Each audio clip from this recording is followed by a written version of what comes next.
Welcome to a Crypto 101 edition of Coffee, Eggs and Inspiration. In this edition, I'm going to talk through the basics of blockchain, what it is and how it works.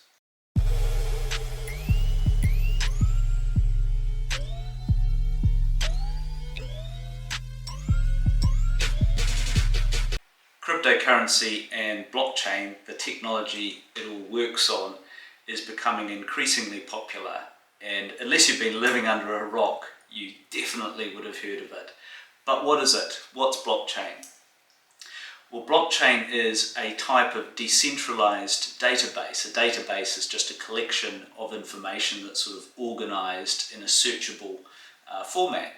And blockchain's a particular type that's decentralized. It's decentralized because there's not a single authority that controls that database. A single authority might be, let's say I'm a bank and I have a database of my customers and their accounts. That's an example of a centralized organization and a centrally controlled database.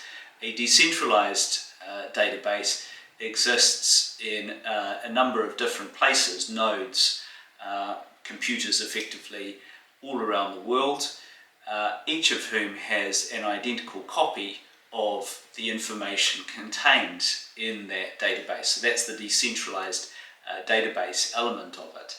And the information itself is stored in a slightly different way. Series of transactions, which essentially are groups of information, sets of information, are stored in what's called blocks.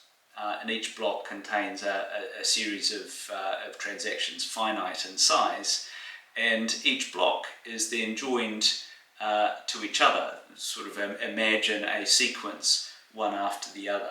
Joined in the sense that the block in front of the last one connects and refers to that last one. So it's sort of an unbreakable chain, hence the word blockchain. And the way that information is stored and a block is created is through a thing called a consensus mechanism.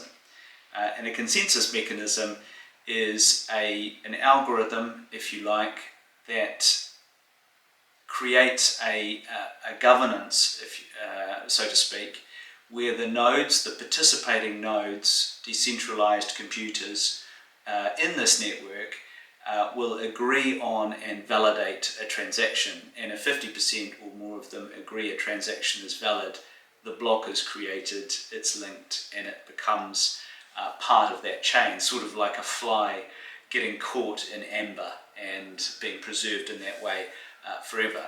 It's also immutable in the sense that you can't then subsequently go back in and edit that block. And that makes it an incredibly secure way of recording things like transactions. So how do the consensus protocols work? Well, the most common one, underlying Bitcoin, for example, and certainly at the date I'm recording this, also Ethereum, is a thing called a proof of work. So each node, participating node on this decentralized network, will essentially compete to solve a cryptographic puzzle, a hash. And the one that wins, so to speak, gets to mine the coin and or confirm the transaction in this case, and is rewarded through a fraction or more than a fraction of the underlying token, Bitcoin being the most popular. And to solve this mathematical problem takes a lot of energy, so it's not a free process, and that's the sort of safeguard in here to protect. People who participate in mining need to have reasonably big, sophisticated computer facilities with high processing powers, pay for their electricity and all of this sort of stuff. And actually that's also one of the controversies of blockchain. It takes up a lot of energy. It's not particularly kind on the environment. But there is another type of consensus mechanism being developed called proof of stake, which I'll talk about in another video. For now, that's probably enough to explain the basics of blockchain. In summary, it's a type of decentralized database.